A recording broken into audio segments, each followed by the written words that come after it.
especulação mobiliária e o petróleo em alto mar subiu o prédio. Olá, eu sou o Luiz e você está ouvindo mais um episódio do Ecos do Marajó. A gente começa a semana hoje com a notícia de que o IBAMA concedeu licença para que a Petrobras realize a perfuração exploratória de petróleo e gás na região conhecida como Foz do Rio Amazonas.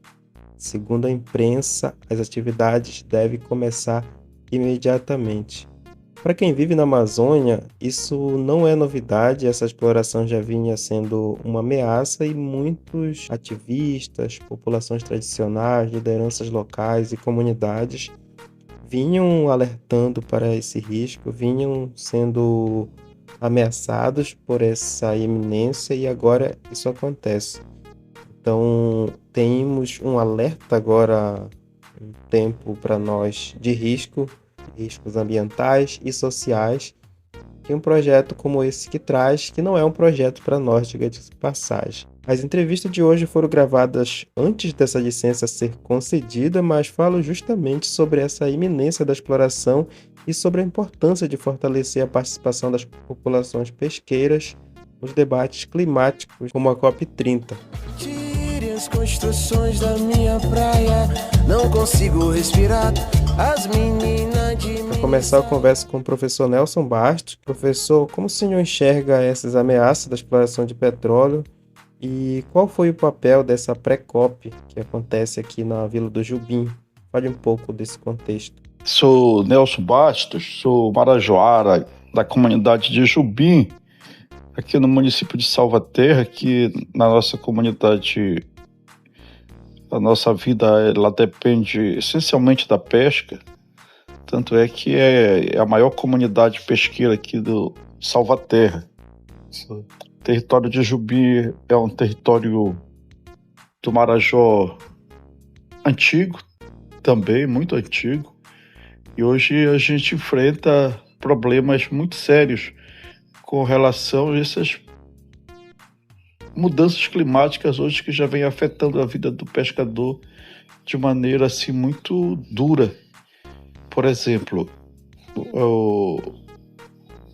o aquecimento da água, ela está causando um grande problema, que é algumas espécies como a pescada branca, por exemplo, que era possível a gente colocar 3 braças de redes e tu conseguir nessa fundura, mas vamos dizer assim, nessa parte aí da água, a gente conseguir pegar esse peixe, essa espécie de peixe.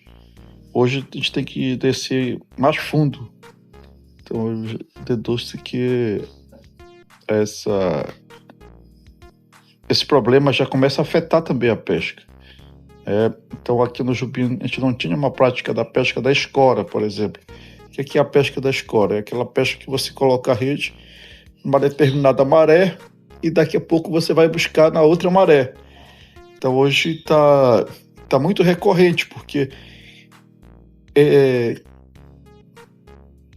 aqui no Jubim virou, a frente de Jubim, na foz do rio Jubim, aqui virou um corredor de commodities hoje. Tá? Então os navios passaram a ocupar esse espaço hoje de forma muito intensa e está impedindo os pescadores de saírem para fazer a sua pesca como fazia antes. Então já começa a dar problemas, porque quando você não vai pescar não tem peixe. Então os pescadores começam a ter uma outra forma, que é fazer a pesca de escora de maneira mais intensa, que é você deixar a rede um pouco mais na beira aqui, e depois você vai lá e apanha num período de 4 horas de tempo, 3 horas de tempo. Então isso já é um problema para nós muito grande, porque quando tem peixe, tem uma renda circulando na comunidade, que ajuda as famílias. Quando não tem peixe, ninguém tem renda. Tá? Esse é um problema. Então, os navios eles começam a jogar a água dos porões aqui na frente. E uma questão interessante, eu estou fazendo uma pesquisa de doutorado aqui na comunidade, que é para saber os impactos que a exploração de petróleo aqui na Foz do Amazonas começa a causar agora para os nossos companheiros que estão na atividade aí todos os dias. E uma questão que a gente observa, além dessa preocupação com o petróleo, é outras espécies que antes a gente não via no rio, já começam a chegar aqui, por exemplo, que são uma espécie predadora, que é o camarão.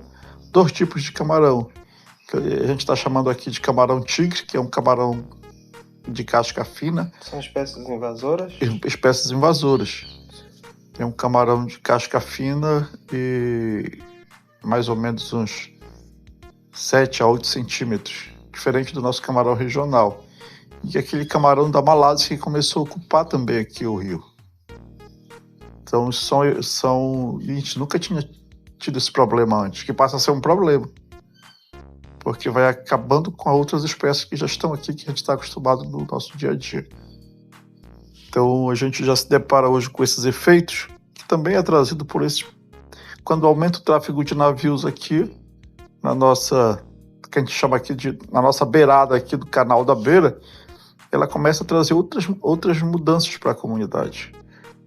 O barulho intenso dos navios, a destruição dos berçários que estão nesse outro lado aqui da margem da Baía do Marajó, e tudo isso causa esses problemas que a gente já vem apresentando, né?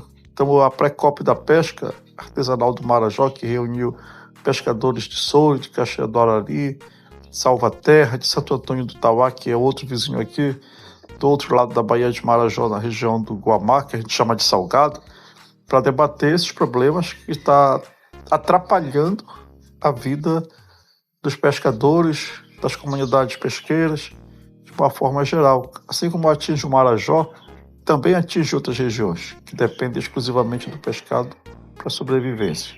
Obrigado, professor Nelson. Sua fala nos ajuda a entender o tamanho desse desafio que as comunidades enfrentam. Agora eu converso também com Cila Mesquita, coordenadora da rede GTA, que também participou desse encontro em Jubim. Aí eu lhe pergunto o que esse espaço significou para a articulação das comunidades e como vocês do GTA estão acompanhando essa pressão dessas agendas na Amazônia. Bem, eu sou Cila Mesquita, eu sou coordenadora geral da Rede de Trabalho Amazônico, que é a Rede GTA, que atua na Amazônia Brasileira, no 9 estado da Amazônia Brasileira.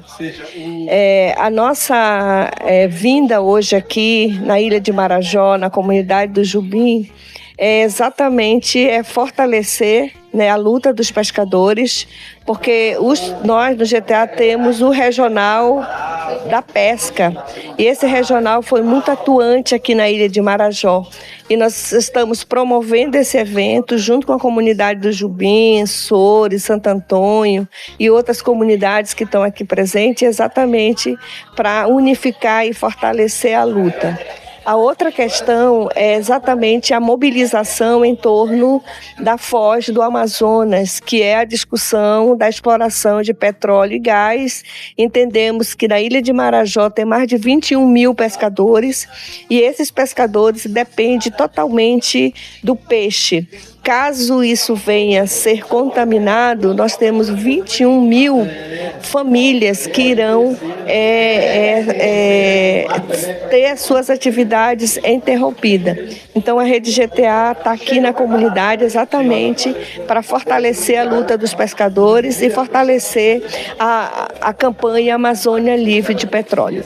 Obrigado, Cila. É importante ouvir a visão das redes que estão fortalecendo os territórios, como o trabalho que vocês fazem. Eu converso também com Ronaldo Barbosa, do município de Santo Antônio do Tauá, que esteve também nesse diálogo recente. Ronaldo, te pergunto como que os pescadores estão lidando com essas ameaças na foz do Rio Amazonas, que vai muito para além da foz do Rio Amazonas, diga-se de passagem, né? O meu nome é Ronaldo Soares Barbosa, eu sou neto, bisneto e filho de pescador, sou pescador também, né? Da comunidade de Espírito Santo do Tauá, Santo Antônio do Tauá, Pará, né? Eu atualmente estou trabalhando como pescador, mas eu também trabalho como pedreiro, carpinteiro, em outras atividades, né? Da roça também, a gente tem roça, né? E a gente está aqui nesse momento aqui debatendo as questões da petrolífera, mas também a gente está levantando outras questões relacionadas esse debate que é tão importante para nós pescadores, né? Que é a poluição ambiental, que é esse desenvolvimento sustentável desordenado nas comunidades tradicionais, né? E a falta de compromisso dessas grandes empresas junto às comunidades tradicionais. Eu, enquanto pescador e também, né, egresso do curso de etnodesenvolvimento pela UFPA, nós já constituímos e construímos carta repudiando esse tipo de movimento da Petrobras na nossa bacia amazônica, né? E também a gente tem como debate os portos que vão impactar a nossa região, como o de Espardate, que não foi consolidado por conta da reseca que existe lá, mas pode acontecer em Colares, né?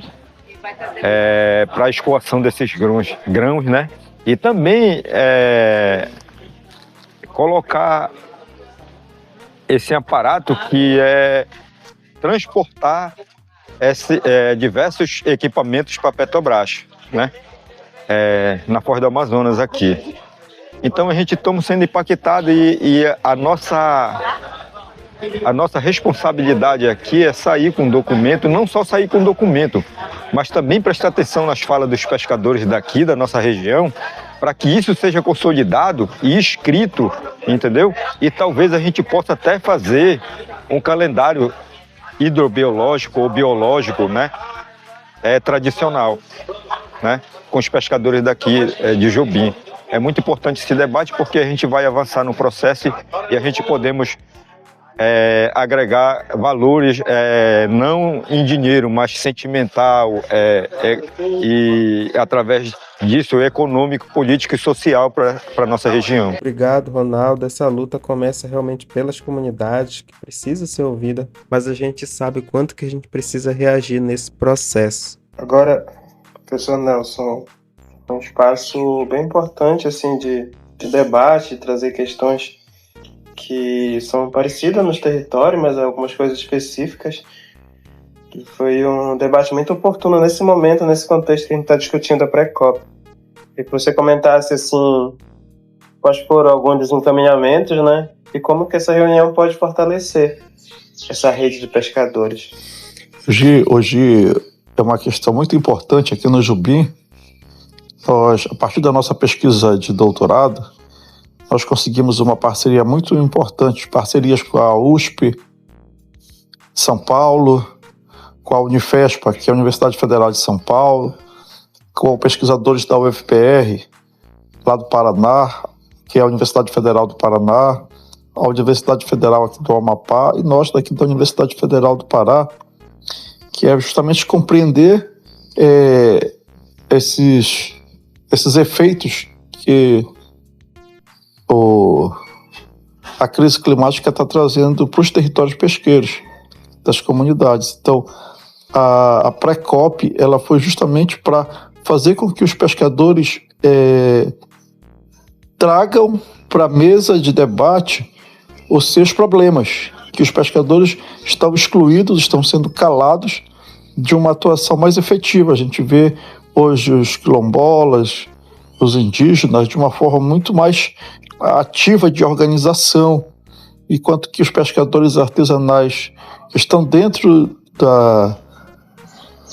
uma categoria de povos e comunidades tradicionais que têm direito a outras políticas públicas, tanto quanto indígenas e quilombolas, mas ficam excluídos de um debate mais profundo. Então, a pré-COP ela foi para trazer esse debate para a mesa, e quando a gente tem a parceria da Rede GTA, Grupo de Trabalho Amazônico, e mais da Organização Internacional 350.org, e mais o Observatório do Marajó, com essas parcerias a gente consegue fazer esse debate fluir dentro das comunidades pesqueiras, dos territórios que estão sendo impactados, para que essas organizações que têm uma pauta de reivindicação nacional junto aos povos e comunidades tradicionais possam estar levando essas reivindicações para dentro da conferência das partes, que a gente chama de COP, que é a COP30 que vai ser realizada aqui em Belém. Por exemplo, nós estávamos aqui o Victor,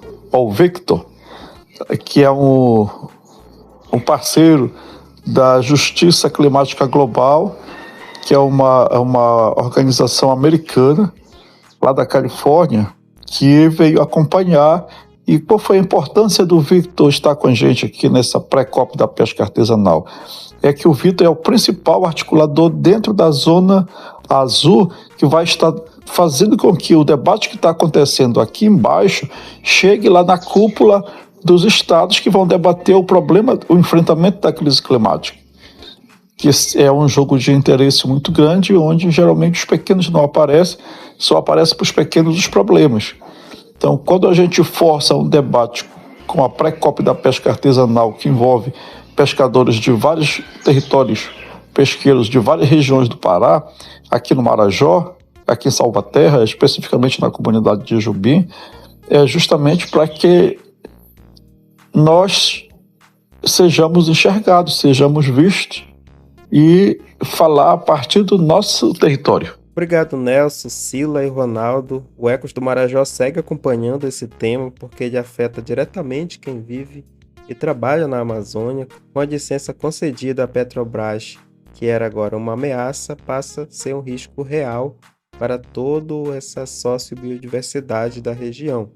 As falas aqui que você ouviu mostram que as comunidades estão mobilizadas, estão se mobilizando e conscientes das consequências dessa exploração.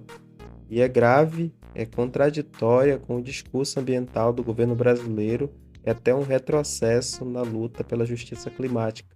Do que adianta quando se planeja abrir uma nova fronteira de exploração de combustíveis fósseis, que a gente sabe que é o principal vetor das mudanças climáticas. Agradeço a todos os participantes mais uma vez e a gente segue até o próximo episódio. Tchau, tchau.